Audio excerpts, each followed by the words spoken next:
Halo adik-adik, calon pemenang PTN 2021. Kembali bertemu dengan kakak di sini. Hari ini kakak akan membahas clue Panter Mandiri untuk bidang studi ekonomi yang ke-7. Mudah-mudahan clue Panter Mandiri ini akan bisa membantu kalian mengerjakan Panter Mandirinya yang ke-7. Kita mulai saja. Soal yang pertama. OJK sebagai lembaga independen melaksanakan tugas pengawasan dan pengaturan terhadap lembaga keuangan di bawah ini kecuali. Yang diminta adalah kecuali.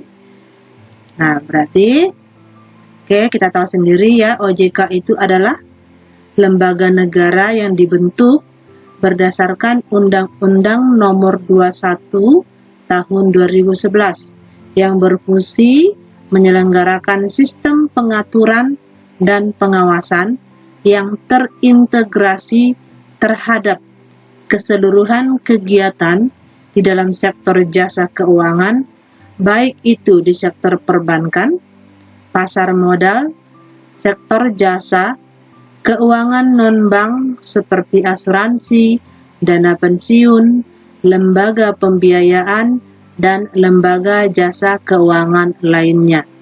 Nah, itulah OJK.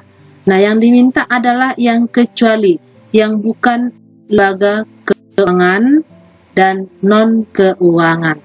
Pasti kalian sudah bisa menjawabnya. Oke, kita lanjut ke soal nomor 2.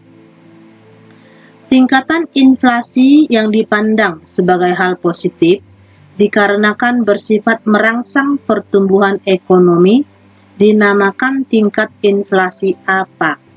Jadi nggak semua inflasi merugikan ya dek, ada juga inflasi yang menguntungkan. Nah, kalau kita lihat tingkat inflasi berdasarkan tingkat keparahannya, itu ada inflasi ringan, di mana tingkat inflasinya kurang dari 10% per tahun.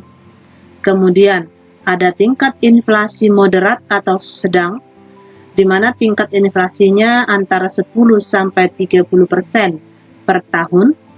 Dan ada tingkat inflasi yang ganas atau yang tinggi, di mana tingkat inflasinya antara 30-100% per tahun.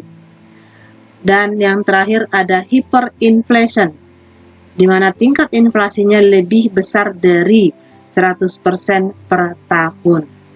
Nah, lalu dari tingkatan inflasi ini, mana tingkat inflasi yang menguntungkan bagi pertumbuhan ekonomi?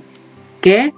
Nah, pada tingkat inflasi kurang dari 10%, di sini keadaannya harga naik, tetapi belum menimbulkan krisis ekonomi. Nah, justru inflasi ringan ini justru akan menguntungkan perekonomian. Kenapa? Karena kenaikan harga justru mendorong peningkatan investasi dan penggunaan tenaga kerja. Oke, kalian pasti sudah bisa menjawab soal nomor 2. Berikutnya soal nomor 3. Dalam teori keunggulan absolut dari Adam Smith menekankan adanya spesialisasi antara pelaku dagang, namun spesialisasi ini bisa menimbulkan masalah, yaitu masalah apa? Oke, ingat ya, teori absolut ya, teori perdagangan internasional, yaitu teori absolute advantage dari Adam Smith. Dia mengatakan ya, teori absolut ini dikenal dengan nama teori murni perdagangan internasional. Nah, teori ini memusatkan perhatiannya pada nilai suatu barang yang diukur dengan banyaknya tenaga kerja yang dipergunakan untuk menghasilkan barang. Nah, kalau makin banyak tenaga kerja yang digunakan, maka akan makin tinggi nilai barang tersebut. Berarti makin mahal nilai barang tersebut kalau tenaga kerjanya makin banyak, untuk menghasilkan 1 unit barang. Oke, maka masing-masing negara dapat menghasilkan suatu barang dengan biaya yang secara absolut lebih rendah dari negara lain. Nah, yang paling absolut atau yang paling rendah dari negara lain, maka dialah yang bisa menguasai pasar. Gitu ya. Jadi dia bisa maka dialah yang bisa memperdagangkan barangnya. Nah, untuk teori absolute advantage ini ada kelebihan dan kekurangannya.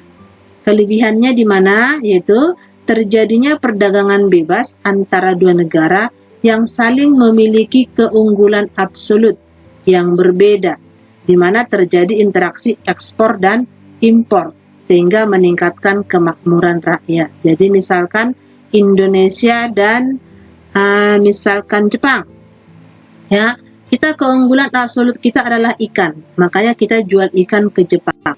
Sementara orang Jepang dia punya teknologi televisi, misalkan ya, dia menghasilkan televisi. Kita menghasilkan televisi sendiri biayanya lebih mahal, sementara kalau Jepang lebih murah, maka kita jual ikan ke Jepang, sementara orang Jepang jual televisi ke Indonesia. Jadi terjadilah perdagangan bebas antara dua negara. Itu kelebihannya. Lalu kelemahannya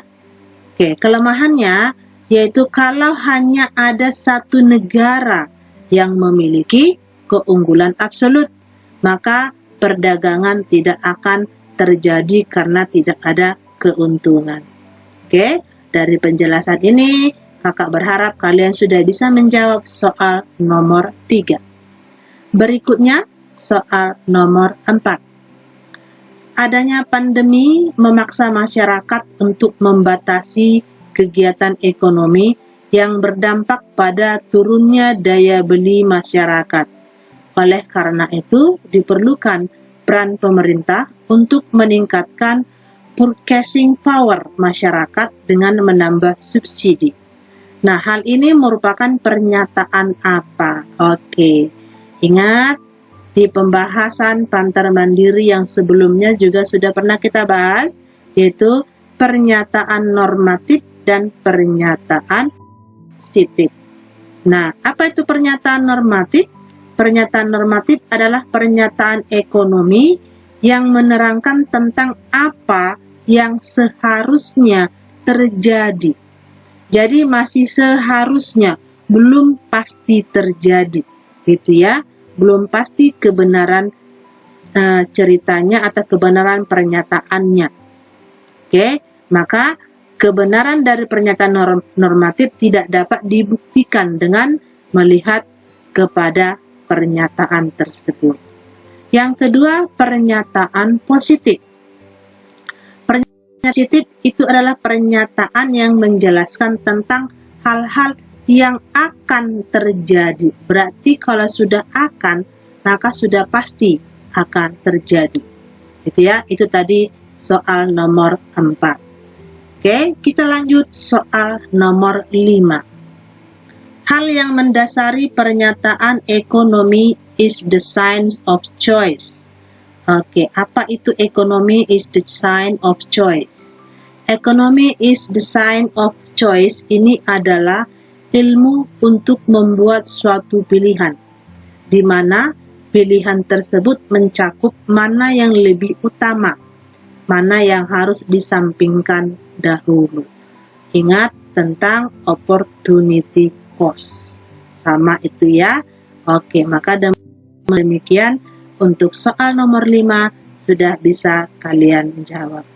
Baik adik-adik, itu tadi 5 soal Pantar Mandiri kalian yang sudah kakak bantu menjawabnya dengan memberikan clue. Kakak berharap dengan bantuan ini kalian bisa menjawab 5 soal Pantar Mandirinya sehingga nanti kalian bisa ikut tryout yang ke-7. Sampai ketemu lagi pada pembahasan clue Pantar.